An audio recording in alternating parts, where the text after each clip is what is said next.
فکر خبر پر دیکھیے ملکی اور عالمی احوال سے جڑی اہم اور خاص خبریں۔ حیدرآباد کے اسپتال میں اسپتال انتظامیہ کی جانب سے وینٹیلیٹر سپورٹ ہٹائے جانے کے بعد ایک مریض کی موت واقع ہوئی ہے۔ مرنے سے قبل مریض نے خود اپنی ویڈیو بنا کر اپنے والد کو سینڈ کی تھی، جس میں وہ یہ کہہ رہا ہے کہ سانس نہیں لے پا رہا۔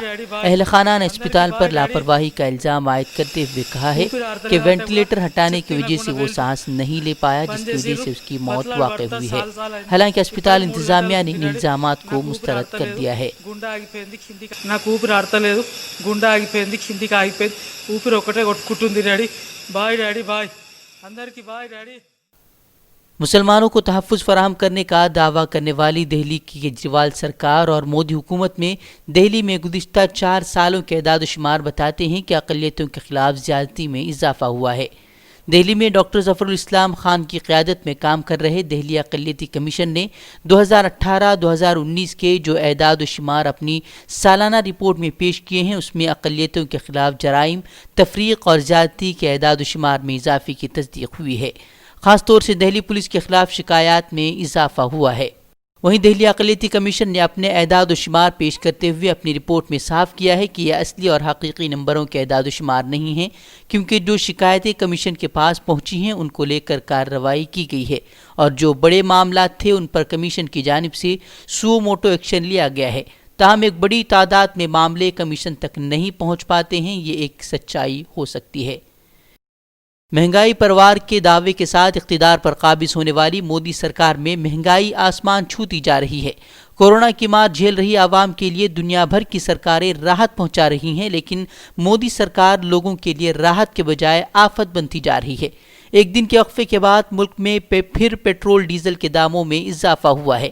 پچھلے 23 دن میں پیٹرول 9 روپے 17 پیسے جبکہ ڈیزل 11 روپے 23 پیسے فی لیٹر مہنگا ہو گیا ہے۔ خیال رہے کہ تاریخ میں پہلی بار ڈیزل کی قیمتیں 80 کے پار پہنچ گئی ہیں۔ وہیں اس کے خلاف کئی اپوزیشن پارٹیوں نے احتجاجات درج کیے ہیں۔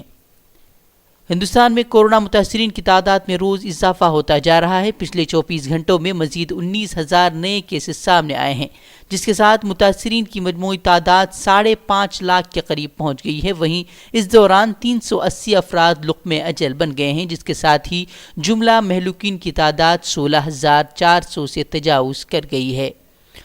کورونا انفیکشن کا قہر مسلسل بڑھتا جا رہا ہے۔ دہلی میں کل 2,889 نئے معاملوں کے ساتھ متاثرہ افراد کی تعداد 83,000 سے تجاوز کر گئی ہے۔ وہیں اموات کی تعداد 2,623 ہو گئی ہے، جبکہ دہلی میں کنٹینمنٹ زون کی تعداد بھی بڑھ کر 400 سے تجاوز کر گئی ہے۔ ملک میں کورونا وائرس سے سب سے زیادہ متاثر مہاراشٹر ہے۔ یہاں اب کورونا کی روک تھام کے لیے ممبئی پولیس نے نئی گائیڈ لائن جاری کی ہے، جس کے مطابق بغیر کسی ضروری کام کے اپنی رہائش گاہ سے 2 کلومیٹر سے زائد فاصلے پر جانے پر روک لگا دی گئی ہے۔ صرف دفتر جانے والوں کو دستاویزات کے ساتھ دور جانے کی اجازت ہوگی۔ اس کی خلاف ورزی پر گاڑی ضبط کرنے کے احکامات جاری کیے گئے ہیں۔ خیال رہے کہ مہاراشٹر میں آئے روز کورونا متاثرین کی تعداد میں اضافہ ہوتا جا رہا ہے۔ عام آدمی پارٹی کے سینئر رہنما اور رکن پارلیمنٹ سنجے سنگھ نے چینی سامان کے بائیکاٹ کی منظم طریقے سے وکالت کی ہے۔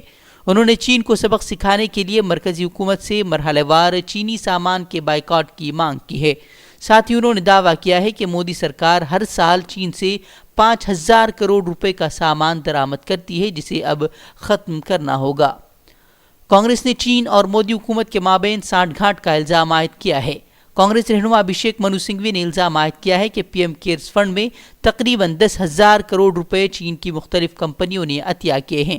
انہوں نے پی ایم کیئر فنڈ کو لے کر مودی حکومت کو خوب تنقید کا نشانہ بناتے ہوئے کہا ہے کہ اس کا پیسہ کہاں استعمال ہو رہا ہے، کون اس میں پیسے ڈال رہا ہے، اس کی جواب دہی طے نہیں ہے، جس سے بدنظمی پیدا ہو گئی ہے۔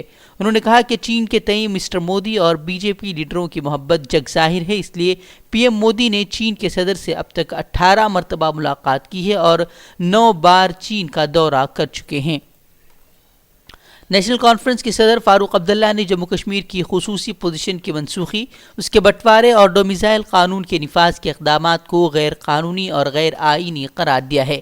انہوں نے بھارت اور چین کو سرحدی تنازع کے حل کے لیے مذاکرات کی راہ اختیار کرنے کا مشورہ دیتے ہوئے کہا ہے کہ جنگ کسی بھی مسئلے کا حل نہیں ہے۔ شادی کی تقریب میں لاک ڈاؤن کے اصولوں کی خلاف ورزی کرنے پر 16 لاکھ کا جرمانہ اب عائد کیا گیا ہے۔